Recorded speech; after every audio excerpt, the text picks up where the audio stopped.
মাধ্যমে একটা video viral হয়েছে যেখানে দেখতে পাওয়া যাচ্ছে যে এক ব্যক্তি তিনি চিকেন প্যাটিস বিক্রি করছিলেন, এই অভিযোগে তাকে মারা। আমরা প্রথম থেকে ঘটনার তীব্র নিন্দা করেছি।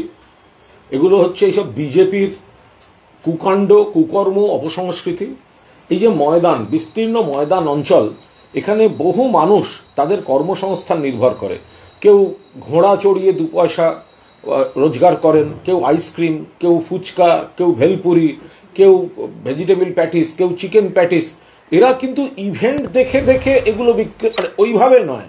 এদের সঙ্গে জাতি, ধর্ম, বর্ণ নয়। এখানে হচ্ছে ময়দানে যত মানুষ যান, ছুটির দিনে হয়তো একটু বেশি যান, তাদের কাছে তারা তাদের পসরাগুলো নিয়ে, কেউ একটু লজেন্স নিয়ে গেলেন হয়তো। তো এখন বিজেপির এরা, যিনি চিকেন প্যাটিস বিক্রি করছিলেন, তিনি তো অত ভেবে চিনতে কারোর ক্ষতি করতে যাননি। আরে ভাই, তুমি যদি গীতা পাঠের অনুষ্ঠান করো, ওখানে তো দেখা যাচ্ছে একাধিক লোক জুতো পরে গীতা পাঠ করছে, জুতো পরে দাঁড়িয়ে সেলফি দিচ্ছে, তো চামড়ার জুতো পরে দাঁড়িয়ে সেলফি দিচ্ছে, তখন গীতার পবিত্রতাটা কোথায় থাকে? তোমার ইচ্ছা হবে না, তুমি খাবে না, তো তুমি সেখানে মারবে কেন? লুট, একটা গরিব ছেলে, যে গরিব লোক, যে ওইটা বিক্রি করাটাই তার কাজ, সারা বছর ওইটাই বিক্রি করে, এবং সেই জায়গায় বিক্রি করার জায়গা, তার সমস্ত জিনিসগুলো ভেঙে নষ্ট করে দেওয়া হলো, মাটিতে ফেলে দেওয়া হলো। এটা কোন ধর্ম বলেছে? এটা শ্রীকৃষ্ণ বলে গেছেন? এটা গীতায় লেখা আছে? গরিব মানুষের রোজগারে হাত দিতে হবে, গরিব মানুষকে মারতে হবে, তার যেটুকু সম্পত্তি সেগুলো মাঠে ফেলে দিতে হবে? কোনো গীতা এটা শেখায়নি। এটা বিজেপির গুন্ডাদের কাজ। এদের কঠোর কঠোর কঠোর শাস্তি হওয়া উচিত। দেখলাম তার মধ্যে একজন, দেখে মনে হলো তিনি হয়তো শারীরিকভাবে একটু সমস্যা থাকতে পারে, কিন্তু তার শরীরে কোনো কারুর সমস্যা থাকতে পারে, কিন্তু তো মানসিক বিকৃতিরও শিকার এরা। যে ব্যক্তিরা ওকে মেরেছে, ও সমস্ত ক্ষতিপূরণ এবং ভালো মতো এদের শিক্ষা দেওয়া উচিত। মারবে কেন? অত বড় ব্রিগেড, অত বড় ময়দান, ওই তো কটা লোক মিলে অনুষ্ঠান করছিল, এবার তাও আবার অর্ধেক বাইরে থেকে আসা, সেই লোকটা ঘুরে ঘুরে বিক্রি করছে। তো তোমাদের লোক ওখানে, যার ইচ্ছে হবে না সে খাবে না, যার ইচ্ছে হবে সে খাবে। ওই লোকটা তো ওইটাই বিক্রি করে, ওই লোকটা তো ঘুরে ঘুরে ওইটাই বিক্রি করে, এবং তার যেটুকু বিক্রি বাটা, তার উপর তার সংসার চলে। তার উপর যে কুৎসিত জুলুমবাজি বিজেপির সবকটা গুন্ডা ওকে ধরে করেছে, চূড়ান্ত, মানে এটা হচ্ছে এই কালচার। এরা সামান্য 4টে লোক এক হয়েছে এখানে গোহারা হারে, তাতেও আপনি কি পরবেন, আপনি কি খাবেন, এখানে এটা বিক্রি করা যাবে না, ওটা ওখানে হরা যাবে না, এইগুলো করবে। সে তো গিয়ে মূল মঞ্চের কাছে কোথাও কিছু করতে যায়নি, সে দূরে পেছনে জনতা কোথায় আছে সে রোজগার মতো বিক্রি করছিল। তোমার ইচ্ছে না হয় খাবে না, বলে দেবে যে আমরা এখানে এগুলো কিনবো না, মিটে গেল। একটা বিষয় একটা হচ্ছে, প্রথমত আজকে এটা এরই মাঝে তৃণমূলের তরফ থেকে একটা ভিডিও রিলিজ করা হয়েছে, যেখানে উল্লেখ করা হয়েছে যে আপনি যে খাবার প্রসঙ্গের কথা বলছিলেন, যে এরা মাছকেও নিষিদ্ধ বলে মনে করে খাবার প্রসঙ্গে। না, আজকের দিনে টিএমসি এটাকে প্রাসঙ্গিক, ওরা বলছে তো, বিজেপির তো একাধিক নেতা বলেছেন মাছ খাওয়া নিষিদ্ধ করা উচিত। তারা তো বহু জায়গায় যেখানে তাদের প্রভাব আছে, মাছের দোকান, মাংসের দোকান, ডিমের দোকান বন্ধ করে করতে দেওয়া হবে, তা বলেন তো। আমরা মাছে ভাতে বাঙালি, কেউ নিরামিষ খেতেই পারেন, তার পূর্ণ অধিকার আছে। আমাদের অনেকে অনেক বার আছে, বা অনেক পুজোর দিন থাকে নিরামিষ হয়, কিন্তু তা বলে মাছের উপরে এদের একটা রাগ আছে। মাছে ভাতে বাঙালি, ফলে এই মাছ বিক্রি করতে দেবো না, ফতোয়া দিয়েছিল দিল্লিতে চিত্তরঞ্জন মার্কেটে, মাছ বিক্রি করা যাবে না। তো এই বিজেপির এটা হচ্ছে অন্যের খাদ্যাভ্যাস, অন্যের সংস্কৃতিতে নাক গলানো এবং জুলুমবাজি করা, এটা বিজেপির কাছে নতুন নয়। আমরা এর তীব্র বিরোধিতা করি। বিজেপির তরফ থেকে একটা ভিডিও রিলিজ করা হচ্ছে, তার নাম দিচ্ছেন তারা ভয়, এবং কিভাবে তৃণমূল সরকারের আমলে ভয় ভীতি তৈরি হয়েছে সেটাই ভিডিওতে শর্ট ফিল্ম আকারে বিভিন্ন জায়গাতে নিয়ে যাবেন। দেখুন, ওদের ওখানে কিছু ওই মানে এপাশ ওপাশ সিনেমার 2-1জন আছেন, তারাই হয়তো কাজ দেখাতে গিয়ে এগুলো তৈরি করে দিচ্ছেন। পশ্চিমবঙ্গ এমন একটা জায়গা যেখানে সম্পূর্ণভাবে একটা গণতান্ত্রিক পরিবেশ, এবং সবচেয়ে বড় কথা এই ভিডিওটা যে ঘুরতে পারছে তার কারণ এটা পশ্চিমবঙ্গ। বিজেপি শাসিত রাজ্যে সেই বিজেপি সরকারের বিরুদ্ধে কোনো কথা বলা আর ভিডিও করলে কি হাল হয় সেটা মানুষ জানেন, মানুষ সারা ভারতে দেখেছেন। ফলে পশ্চিমবঙ্গে বিরোধীরা যে যা ইচ্ছা বলে যেতে পারছেন, যা ইচ্ছা পোস্ট করতে পারছেন, বিভিন্ন অসভ্যের মতো মিম ইত্যাদি যা পারছেন করছেন, কখনো ভিডিওতে ডিস্টর্টেড কথা বলছেন, কখনো মিথ্যাচার করছেন, কিন্তু তারপরেও করতে পারছেন কারণ পশ্চিমবঙ্গে গণতন্ত্র আছে, তৃণমূল কংগ্রেস এখানে সরকারে আছে, মমতা ব্যানার্জির সরকার গণতন্ত্রে বিশ্বাস করে। তাই যেহেতু উন্নয়নের পাঁচালী গান নিয়ে যাওয়ার চেষ্টা করা হচ্ছে, তাই কি ধরনের শর্ট ফিল্ম ভিডিও বিজেপি? হ্যাঁ, তার কারণ বিজেপি তো ভয় পাচ্ছে। আসলে বিজেপি হাড়ে হাড়ে বুঝতে পারছে একটা দ্বিমুখী সমস্যায় তারা পড়েছে, এবং এই দ্বিমুখী সমস্যাটা রুটি কাপড়া মাকানের সঙ্গে জড়িত। অর্থাৎ এক, মমতা বন্দ্যোপাধ্যায় যে বিপুল উন্নয়ন করেছেন, এলাকার উন্নয়ন থেকে সামাজিক উন্নয়ন, পারিবারিক, এবং সেই জায়গায় প্রত্যেকটি পেশার প্রত্যেকটি মানুষের কাছে গিয়ে সেই সুবিধা, স্কিম, উন্নয়ন, পরিকাঠামো এগুলো পৌঁছচ্ছে। অর্থাৎ অন্ন, বস্ত্র, বাসস্থান, শিক্ষা, স্বাস্থ্য সবটা একটা সুরক্ষিত আছে, দিদির রক্ষা কবচে আছে বাংলা। এটা হচ্ছে 1 নম্বর পয়েন্ট। আর 2 নম্বর পয়েন্ট ঠিক বিপরীত, যে বিজেপি এগুলোয় বাধা দিয়েছে, বিজেপি টাকা দেয়নি, বাংলাকে বঞ্চিত করেছে, মানুষকে বঞ্চিত করেছে, বাঙালিকে অপমান করেছে, বাংলা ভাষাকে অপমান করেছে, ফলে মানুষ ক্ষুব্ধ আছেন। বিজেপি এর থেকে নজর ঘোরাবার জন্য কখনো ধর্মের কার্ড খেলে পুতুল নাচে সুতো টানছে, আর কখনো এই ধরনের মিথ্যাচার করার চেষ্টা করছে, কারণ ওরা ভয় পেয়েছে, ওরা জানে ওরা ভয়ঙ্করভাবে হারতে চলেছে এবারের বিধানসভা নির্বাচন। বলছি, একজন অসুস্থ বিএলওকে নিয়ে আজকে কমিশনের সামনে বিএলওরা বিক্ষোভ দেখিয়েছে। পাশাপাশি সুপ্রিম কোর্ট বলেছে যে বিএলওদের নিরাপত্তা দেওয়ার দায়িত্ব হচ্ছে কেন্দ্রীয় সরকার এবং নির্বাচন কমিশনের। রাজ্য যদি সাহায্য না করে তখন রাজ্যকে নির্দেশ দেবে। এবং এটাও বলেছে যে মানে প্রয়োজনে কেন্দ্রীয় বাহিনীকে ডাকতে হবে, রাজ্যকে সহযোগিতা করতে হবে, যেটা প্রয়োজন হয় করুন। দেখুন, বিএলওদের নিরাপত্তার অভাবের তো কোনো ঘটনা এ রাজ্যে ঘটেনি। যেটা ঘটনা ঘটছে, বিএলওরা কাজের চাপ, বিজেপির হুমকি, এইসবের মুখে পড়ে একটা মানসিক সংকটে, শারীরিক সংকটে পড়ছে। ফলে এই গোটা দায় এবং দায়িত্বটা তো হচ্ছে কেন্দ্রীয় সরকার এবং জাতীয় নির্বাচন কমিশনের। তো এটা তো শুধু পশ্চিমবঙ্গে নয়, তো গুজরাটেও বিএলওর মৃত্যু হয়েছে, উত্তরপ্রদেশে বিএলওর মৃত্যু হচ্ছে, অন্য রাজ্যে বিএলওর মৃত্যু হচ্ছে। কেউ অস্বাভাবিক কাজের চাপে অপরিকল্পিতভাবে নামিয়ে দিয়েছে নির্বাচন কমিশন, যথাযথ ফর্ম দেয়নি, ঠিকঠাক ভাষা দেয়নি, ফর্মে বিএলও পুরুষ মহিলা নির্বিশেষে নাম নাম্বার দিয়ে দিয়েছে, নেট ঠিক নেই, অ্যাপ ঠিক নেই, ফলে আপলোডিংয়ে বিরাট সমস্যা হচ্ছে। তো এই যে আবার কথায় কথায় বিজেপি নেতারা বলছেন গ্রেপ্তার করিয়ে দেবো, জেলে ভরে দেবো, বিহারের মতো করে দেবো, ফলে আমাদের এই রাজ্যে বিএলওদের কিন্তু কোনো নিরাপত্তাজনিত সমস্যা নেই। সেটা আছে নির্বাচন কমিশনের হঠকারী, অদূরদর্শী, অপরিকল্পিত পদ্ধতিতে চাপিয়ে দেওয়া চাপ এবং বিজেপির হুমকিজনিত আতঙ্কে তাদের যে শারীরিক মানসিক সমস্যা হচ্ছে, কেউ আত্মহত্যা করেছেন, কেউ অসুস্থ হয়ে মারা গেছেন, সেই সমস্যা, এর দায়িত্ব নির্বাচন কমিশনকেই নিতে হবে।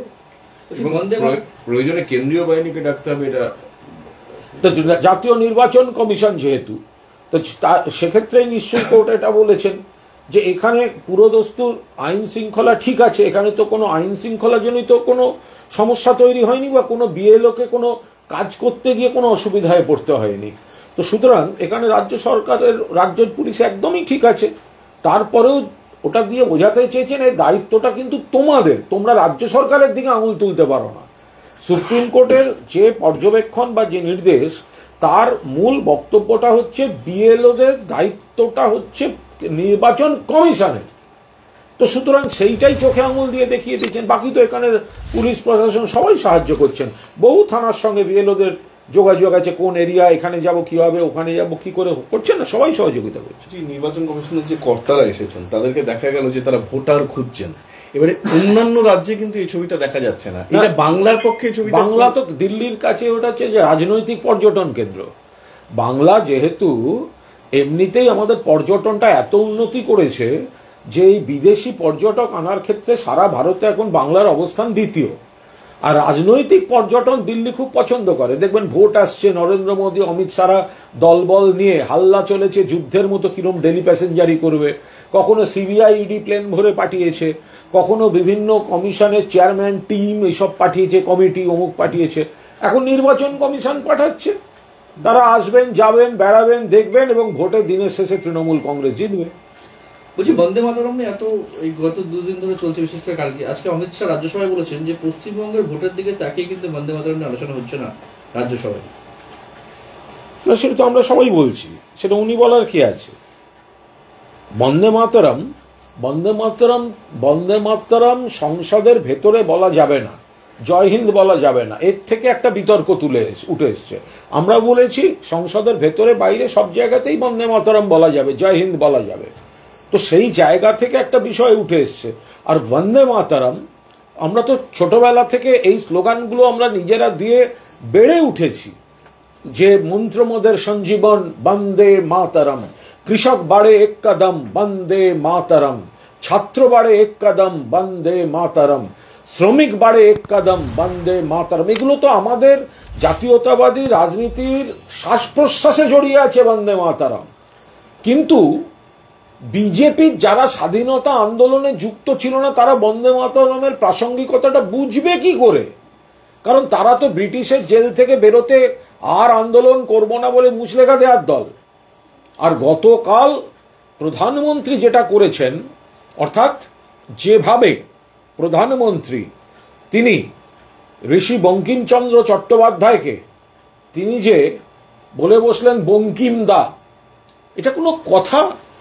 মনীষীদের কিভাবে সম্বোধন করা হয়, কাকে দাদা বলা যায়, কাকে বাবু বলা হয়, এই সংস্কৃতিটাও তিনি জানেন। একটা জিনিস বোঝা গেল, তিনি ভারতবর্ষ, কেন যে বন্দে মাতরম নিয়ে এত কথা বলছেন, বন্দে মাতরমের স্রষ্টার অবস্থানটাই প্রধানমন্ত্রী জানেন না। বন্দে মাতরমের স্রষ্টার অবস্থানটাই প্রধানমন্ত্রী জানেন না। মাস্টারদা সূর্য সেনকে মাস্টার, ওখান থেকে দাদা কাটতে বলা হয়েছে বলে সূর্য সেনের দাদাও কেটে দিয়েছে। এ কি মানে কি? তারা জানেই না। আমি একটা বাড়তি বিষয় আনছি সামনে। ওনারা এই বিজেপি প্রধানমন্ত্রী, ওরা বন্দে মাতরমের 150 যে অনুষ্ঠানে যে বন্দে মাতরমটা গাইয়েছেন এবং যেটা প্রচারিত করেছেন, সেটায় বন্দে মাতরমকে ডিস্টর্ট করা হয়েছে। কারণ অরিজিনাল বন্দে মাতরমে সপ্তকোটি এবং দ্বিসপ্তকোটি এই শব্দ দুটির প্রয়োগ করেছিলেন বঙ্কিমচন্দ্র চট্টোপাধ্যায়। মূল বন্দে মাতরম পাণ্ডুলিপিতে, মূল গানে সপ্তকোটি এবং দ্বিসপ্তকোটি এই শব্দ দুটি বঙ্কিমচন্দ্র চট্টোপাধ্যায় ব্যবহার করেছিলেন। কিন্তু এখন দ্বিসপ্তকোটি, সপ্তকোটি এবং দ্বিসপ্তকোটি, মূলত ওটা মানে পুরো বাংলা এবং সব সম্প্রদায় মিলে এক জায়গায় থাকা ইত্যাদি। সেইখানে এখানে যেটা এবারেই এটা সামনে এসেছে, বন্দে মাতরম 150 যে অনুষ্ঠানটা হলো, তাতে এই সপ্তকোটি ও দ্বিসপ্তকোটি এরা এই শব্দ দুটো তুলে দিয়েছে। তাহলে তো বঙ্কিমচন্দ্রের নাম শুধু বিকৃতি করেনি, বঙ্কিমচন্দ্রের মূল গানটাকে বিকৃত করেছে। বন্দে মাতরমে বঙ্কিমচন্দ্র চট্টোপাধ্যায়ের মূল গানটার শব্দ বদলে ব্যবহার করেছে বিজেপি। যেটা বন্দে মাতরম 150 অনুষ্ঠানে সারা বিশ্বের সামনে গাওয়া হয়েছে, যেটা তাদের ওই ইউটিউব চ্যানেল থেকে সম্প্রচার করা হয়েছে, সেটা আপনারা শুনুন। তাতে এটা ধরা পড়ে যাবে যে সপ্তকোটি এবং দ্বিসপ্তকোটি এই যে দুটি শব্দ ব্যবহার করা ছিল, সেই শব্দ দুটিকে কিন্তু তারা এখান থেকে কেটে দিয়েছেন। কেন কাটলেন সেটা তো তারা বলতে পারবেন। কিন্তু একটা জিনিস উঠে এলো যে বন্দে মাতরমের স্রষ্টার নাম শুধু বিকৃত করেনি বিজেপি, তার সৃষ্টি বন্দে মাতরম মূল গান থেকে শব্দ বাদ দিয়েছে। এই নিয়ে অবিলম্বে তদন্ত হওয়া দরকার। বন্দে মাতরমের মূল গান থেকে সপ্তকোটি এবং দ্বিসপ্তকোটি শব্দটা বাদ দেওয়া হয়েছে কিনা অবিলম্বে তদন্ত দরকার। এরা বাংলা সংস্কৃতি, বাংলা সৃষ্টি, বাংলার মনীষীদের লাগাতার অপমান করে চলেছে। কালকে দেখেছেন দুটো ঘটনা ঘটেছে। একটা হচ্ছে সংসদে দাঁড়িয়ে প্রধানমন্ত্রী যেভাবে বাঙালি মনীষীদের নাম বিকৃত করেছেন, অন্যদিকে ওড়িশায় বাঙালি গ্রাম ঘরকে ঘর পুড়িয়ে জ্বালিয়ে দেওয়া হয়েছে, সেখানে বিজেপির পুলিশ দাঁড়িয়ে দাঁড়িয়ে দেখেছে। ফলে আমরা ওদের এই বঙ্গ বিরোধী যে মানসিকতা তার তীব্র নিন্দা করছি। বলছি, আজকে মুখ্যমন্ত্রী বলেছেন যে 100 দিনের কাজের টাকা আমরা নিজেরাই দেব। বিরোধীরা প্রশ্ন করছেন যে হাইকোর্ট, সুপ্রিম কোর্ট যেখানে 100 দিনের টাকার কথা দেওয়ার কথা নির্দেশ দিয়েছে এবং কেন্দ্রীয় সরকার বলছে তার যুক্তিতে বা তার শর্তে করতে হবে, তাহলে সেই শর্ত মানতে তৃণমূলের আপত্তি কোথায়? শর্তটা তো, এটা তো বিজেপির পৈতৃক টাকা নয়। অন্য রাজ্যে যে শর্তে যাচ্ছে আমাদের রাজ্য সেই শর্তে আসবে। কেন্দ্রীয় সরকারের তো লজ্জা হওয়া উচিত যে কোর্টকে রায় দিতে হলো যে টাকা দিন, তার মানে আপনারা দিচ্ছিলেন না, বৈষম্য করেছেন, বঞ্চনা করেছেন। এখন আবার সেখানে শর্ত চাপাচ্ছেন। টাকাটা কি বিজেপি আর কেন্দ্রীয় সরকারের পৈতৃক সম্পত্তি? বাংলা থেকে আপনারা ট্যাক্স তুলে নিয়ে যাচ্ছেন, কিন্তু বাংলার প্রাপ্যটা দিচ্ছেন না। আপনারা 100 দিনের টাকা দেননি, আপনারা আবাসের টাকা দেননি, আপনারা 2 লক্ষ কোটি টাকা দেননি, প্রাকৃতিক বিপর্যয়ে টাকা দেন না। মমতা বন্দ্যোপাধ্যায় বাংলার রাজকোষ থেকে দিচ্ছেন। তার মানে এই নয় যে আপনারা হকের টাকাটা আপনারা না দিয়ে দিনের পর দিন পার পাবেন। আপনারা যে ধরনের কন্ডিশন দিচ্ছেন, আবার 2 দিন বাদে কিন্তু কোর্টে গালাগালি খাবেন। কোর্টে মানে একেবারে কড়া করে কোর্ট বলে দেওয়ার পরেও, তারপরেও যারা টাকা দেয় না তারা বুঝে নিন কতখানি বাংলা বিরোধী এই বিজেপি। বলছি সুপ্রিম কোর্ট আজকে একটা নোটিশ ইস্যু করেছে। সুপ্রিম কোর্ট আজকে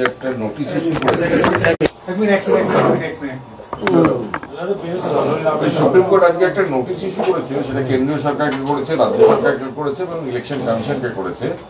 3 পক্ষকেই তাদের বক্তব্য জানাতে বলা হয়েছে।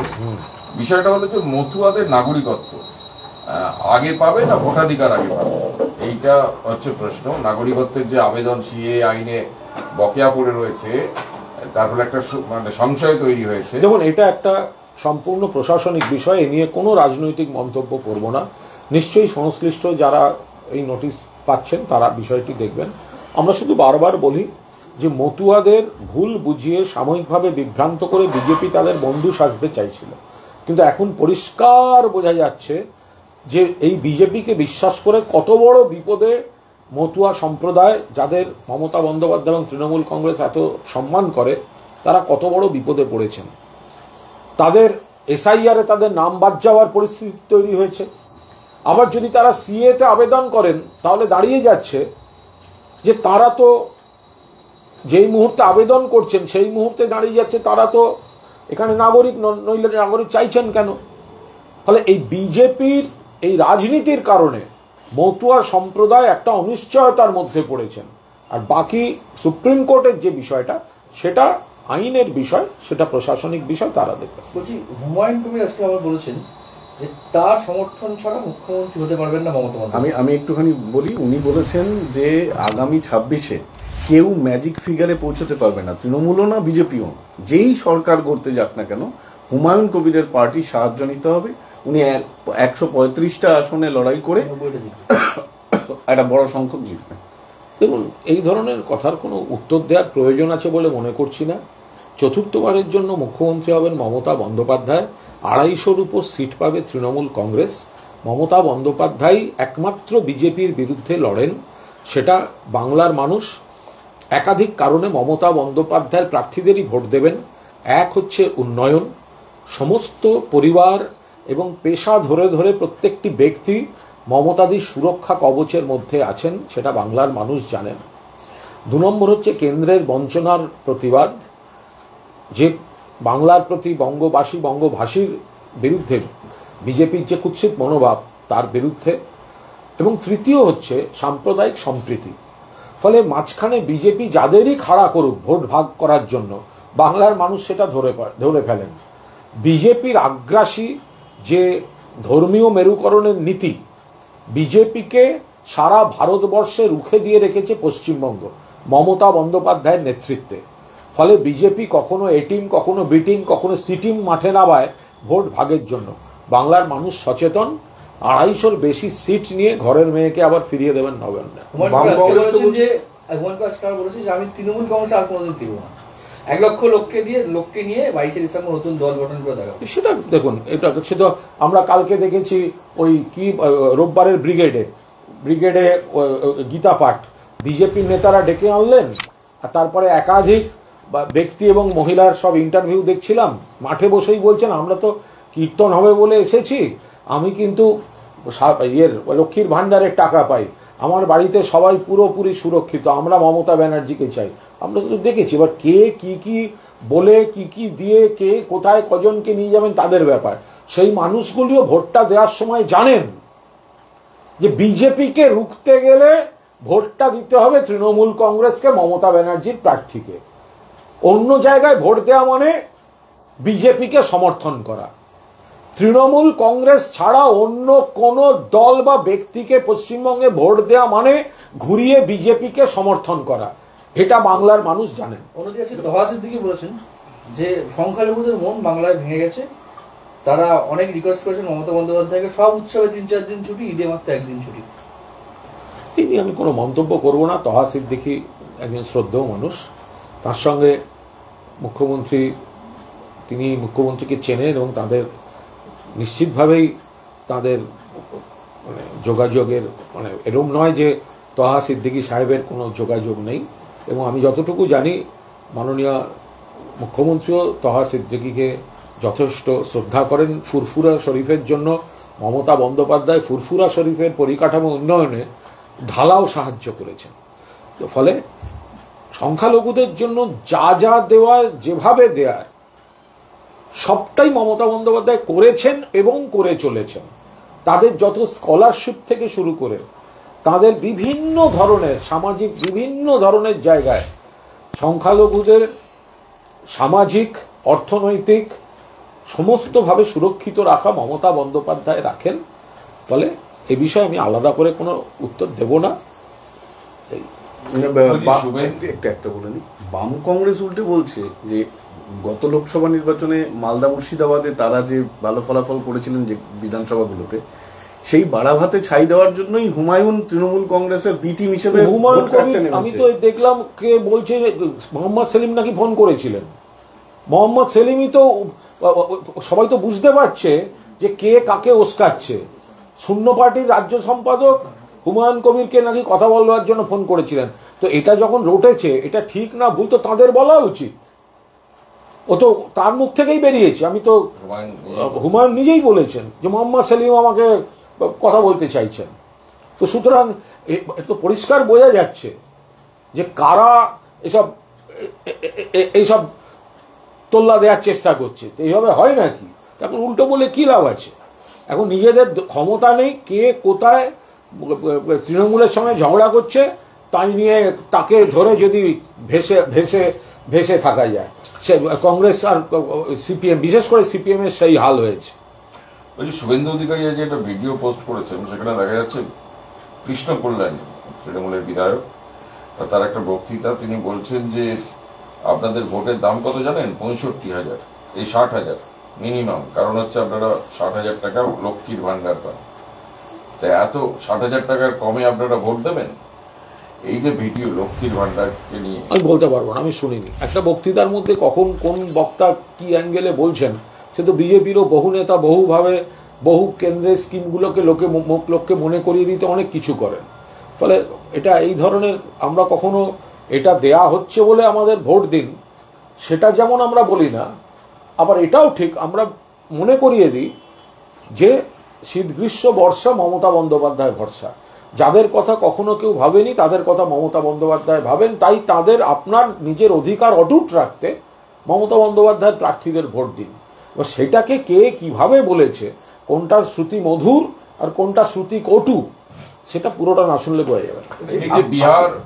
এই যে বিহার, মধ্যপ্রদেশ কিংবা মহারাষ্ট্র লক্ষ্মীর ভান্ডারকে তো সবাই চুরি করছে, কপি করছে। আমি প্রশ্ন করিনি যে ওই মডেলে বিভিন্ন রকম প্রজেক্ট করছে, মহিলাদের টাকা দিচ্ছে, কিন্তু আমাদের রাজ্যে লক্ষ্মীর ভান্ডার দেওয়ার কথা এলেই সমালোচনা হয়। অথচ অন্য স্টেট মানে বিজেপি শাসিত রাজ্যই করছে, এটা কি করে? এটা তো দ্বিচারিতা, এটা তো বিজেপি বা অন্য রাজনৈতিক দলগুলো তো দ্বিচারিতা। এমন একের পর এক লক্ষ্মীর ভান্ডার থেকে শুরু করে একের পর এক স্কিম মমতা বন্দ্যোপাধ্যায় ভেবেছেন এবং করেছেন। তখন এখানে মা বোনেদের অপমান করে বলা হয়েছে এসব ভিক্ষা নেবেন না, বাংলার মা বোনেরা ভিক্ষা নিচ্ছে। এরপর তারাই আবার তাদের রাজ্যে গিয়ে উপেক্ষিত মা বোনেদের, যাদের কথা কেউ ভাবেনি, সেখানে গিয়ে মমতাদির লক্ষ্মীর ভান্ডারকে নকল করে একটা নাম দিয়ে তারা তাদের মতো করে স্কিম দিচ্ছেন। আবার এখানে এসে বলছেন আমরা ভবিষ্যতে আরেকটু বেশি দেব। আজব কথা, যে মা বোনেদের, প্রান্তিক এলাকার মা বোনেদের কাছেও এই টাকাটা কতখানি গুরুত্বপূর্ণ, মমতা বন্দ্যোপাধ্যায় তাদের কথা ভেবে এই লক্ষ্মীর ভান্ডারটা চালু করেছিলেন। তাই এ রাজ্যে এসে গেলে লক্ষ্মীর ভান্ডার খারাপ, এ রাজ্যে হেলে লক্ষ্মীর ভান্ডার নেওয়া যায় না, এ রাজ্যে লক্ষ্মীর ভান্ডার নাকি ভিক্ষা। আমরা যদিও মনে করি মা বোনেদের অধিকার, আর নিজেদের রাজ্যে গেলে সেই লক্ষ্মীর ভান্ডার হয়ে যায় তখন উন্নয়ন। এটা কি করাবে? মেনে নিন না, কপি ক্যাট।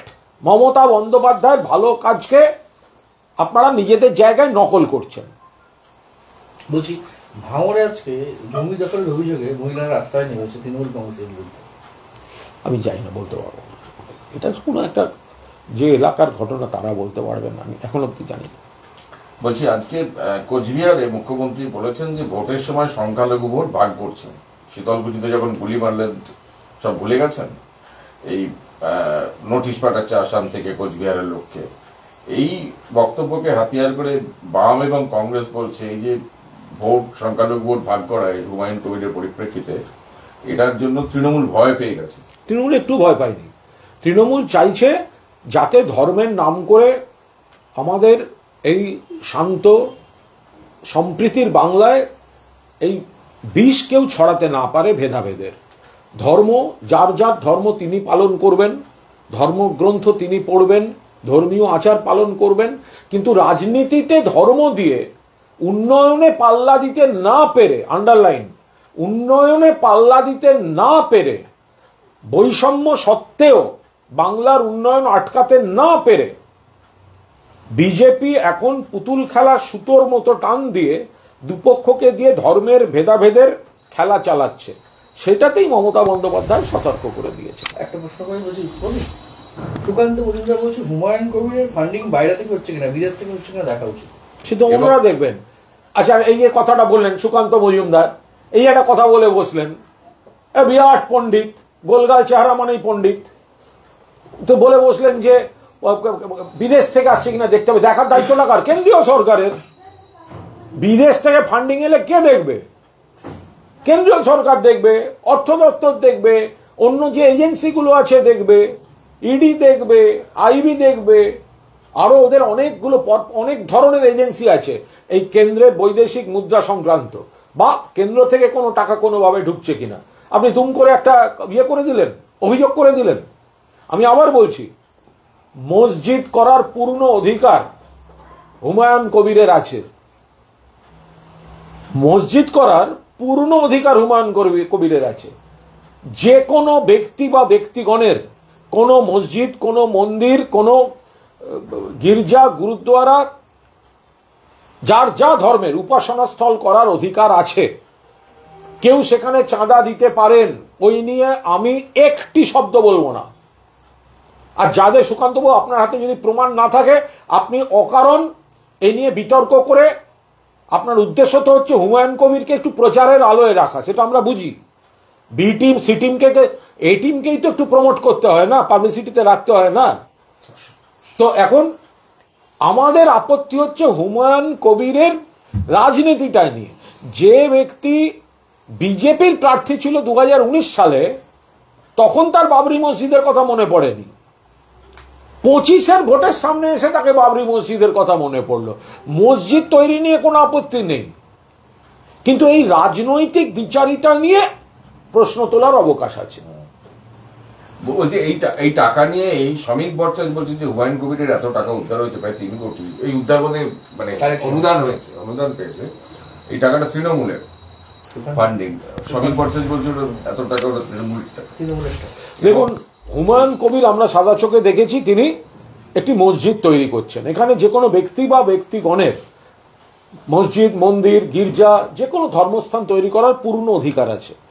আমরা পরিষ্কার দেখেছি কিছু লোক, কিছু মানুষ তারা অর্থ সাহায্য করছেন। হুমায়ুন কবিরের রাজনৈতিক দ্বিচারিতার, মানে একসময় বিজেপির প্রার্থী হয়ে সেদিনকে বাবরি মসজিদ ধ্বংসের কথা মনে পড়লো না, আজকে এসে বাবরি মসজিদ তৈরি, আমরা এই অংশের প্রশ্ন তুলছি। কিন্তু হুমায়ুন কবির একটি মসজিদ তৈরি করছেন, আমি কোনো প্রশ্ন তোলার কোনো প্রশ্নই ওঠে না। এবার এই যে বিজেপি নেতারা এই যে কথাগুলো বলছেন, টাকা বিদেশ থেকে আসছে, সুকান্তবাবু বলছেন, শ্রমিক ভট্টাচার্য বলতে অমুকের টাকা। কোন ধর্মস্থান তৈরি করতে আপনার কাছে যদি নির্দিষ্ট কোনো অনিয়মের প্রমাণ থাকে আপনি দিন। যদি এই ধরনের এই বিদেশের টাকা বা ইত্যাদি এগুলো দেখার কথা হচ্ছে কেন্দ্রীয় সরকারের, তো কেন্দ্রীয় সরকার, কেন্দ্রের বিভিন্ন এজেন্সি রয়েছে, তো এইগুলো তো তাহলে আপনারা বিজেপির এমপি মশাই, আপনারা হুমায়ুন একটা মসজিদ তৈরি করছে, আপনারা তাকে কাদা ছুটতে যাচ্ছেন কেন? আমরা যেটুকু যা সেটা হচ্ছে রাজনৈতিক অবস্থানগত। হুমায়ুন যদি মসজিদ তৈরি করেন, সেখানে যদি কিছু মানুষ সাহায্য করেন, আপনার হাতে যতক্ষণ না নির্দিষ্ট প্রমাণ আসছে আপনি অপমানজনক কথা বলবেন কেন? আর যদি আপনার হাতে প্রমাণ থাকে, আপনাদের সরকার কেন্দ্রে রয়েছে সবকটা এজেন্সি, এইগুলো দেখার এজেন্সিগুলো আপনার যদি কিছু মনে হয় আপনি সেই এজেন্সিগুলোকে চিঠি লিখুন, তাদের সঙ্গে গিয়ে মিট করুন। আপনি এই ধরনের কোনো প্রমাণ তথ্য ছাড়া এই ধরনের কথাবার্তাগুলো শ্রমিকবাবু, সুকান্তবাবু, আপনারা এগুলো ছাড়ছেন কারণ আমরা যখন বলছি যে হুমায়ুন যিনি বিজেপির ক্যান্ডিডেট ছিলেন, তিনি এখন বিজেপিরই স্বার্থসিদ্ধি করে দিচ্ছেন ভোট কেটে, আপনারাই ওকে পেছন থেকে প্রচারে সাহায্য করছেন, তাহলে আপনাদের তো সেটাও তাহলে অস্বীকার করে নিতে হবে। উনি তো সাসপেন্ডেড, কিন্তু তার কার্যত পাশে দাঁড়াচ্ছেন একজন আইপিএস। আপনাদেরই এই নিয়ে বলতে পারবো না, আর এক হুমায়ুন কবির, এটা নিয়ে বলতে পারবো না। পাশে দাঁড়াবার ব্যাপার কি আছে? বিষয়টা হচ্ছে মানে দুটো পার্ট আছে এখানে, একটা হচ্ছে একটা ধর্মস্থান তৈরি, আর একটা হচ্ছে এই রাজনৈতিক দ্বিচারিতা। আমাদের যে কারণে ওনার বিরুদ্ধে শাস্তিমূলক ব্যবস্থা নেওয়া হয়েছে সেটা সাংগঠনিক বিষয়, যে উনি কিছু সাংগঠনিক রদবদলে বক্তব্য রেখেছিলেন, দাবি রেখেছিলেন, সেটা পার্টি সিদ্ধান্ত মতো সেটা হয়নি, ফলে তিনি একটা বিক্ষুব্ধ রাজনীতি করেছেন সেইখান থেকে। কিন্তু কোনো ব্যক্তি, হুমায়ুন, তিনি যদি একটা ধর্মস্থান তৈরি করেন, সেখানে কেন পার্টি নাক গলাতে যাবে? কোনো ব্যক্তি মন্দির তৈরি করতে পারেন, কোনো ব্যক্তি মসজিদ করতে পারেন, কোনো ব্যক্তি গির্জা করতে পারেন, কোনো ব্যক্তি গুরুদ্বারা করতে পারেন, তার সঙ্গে তো আমরা ধর্ম নিয়ে, ধর্ম আচরণ নিয়ে করতে যাব না। আমাদের রাজনৈতিক প্রশ্ন হচ্ছে যে হুমায়ুন কবির 2019 সালে বাবরি ধ্বংসকারী বিজেপির ক্যান্ডিডেট ছিল, তিনি তখন তার বাবরি মসজিদের প্রতি শ্রদ্ধা ভালোবাসাটা কোথায় ছিল? তিনি আজকে বাবরি মসজিদ তৈরি করছেন কেন? তিনি যে কোনো মসজিদ তৈরি করতে পারেন, কিন্তু বাবরির সেন্টিমেন্ট যদি তার থেকে থাকে, তাহলে 2019-এ সেই বিজেপির ক্যান্ডিডেট হওয়া উচিত হয়নি? যে বিজেপির ক্যান্ডিডেট, যে বিজেপি রাম মন্দির গড়ো, বাবরি মসজিদ ভাঙো, যেগুলো বিজেপির কাজ, তো সেদিনকে আপনার বাবরির জন্য আপনার শ্রদ্ধা কোথায় ছিল? রাষ্ট্র হচ্ছে আজকে সিইও বিভিন্ন জায়গায় গেছেন, গিরিশ পার্কে গিয়ে যৌনকর্মীদের ভোটাধিকার দেওয়ার বিষয়টা দেখেছেন। তারপর বিশেষ পর্যবেক্ষক তিনি গিয়েছিলেন বিভিন্ন জায়গায়, তো শিয়া বিভিন্ন জায়গায় ঘুরে দেখেছেন, রেশন কার্ড দেখতে চেয়েছেন, কোথাও কোথাও তো ভারতবর্ষের অন্য জায়গাগুলোতেও তো দেখা উচিত, ভারতবর্ষের অন্য জায়গাগুলোতেও দেখা উচিত। এ তো চোখে লেগে যায় যে বাংলাকে টার্গেট করে বিজেপি সব করে বাংলার মানুষের মন পেতে পারেনি, শেষে নির্বাচন কমিশনকে শাখা সংগঠনের, ওদের তো BLA 2 নেই, BLA 2 বুথে যাচ্ছে না, সিও বুথে চলে যাচ্ছেন, BLA 2 BLA এর সঙ্গে ঘুরে বেড়াচ্ছে না, ওদের কেন্দ্রের অফিসার চলে যাচ্ছে। অর্থাৎ এই যে সংগঠন নেই, BLA 2 নেই, একটা বুথে BLA 2 নেই, ইলেকশন কমিশন লিখে দিচ্ছে অন্য পাড়া থেকে আনা যেতে পারে, সেখানেও খুঁজে পাইনি। এখন BLA 2 দের শূন্যস্থান পূরণ করতে দলদাস নির্বাচন কমিশন তার সব অফিসারদের নামিয়েছে। আজকে কিছুক্ষণ পর একটা জরুরি বৈঠক ডেকেছেন এই সমস্ত অবজারভারদের নিয়ে, কে? সিইও। ওনার বৈঠক মানে হচ্ছে দিল্লি থেকে বিজেপি যা নির্দেশনামা দিয়েছে সেগুলো উনি বাকিদের বোঝাবেন।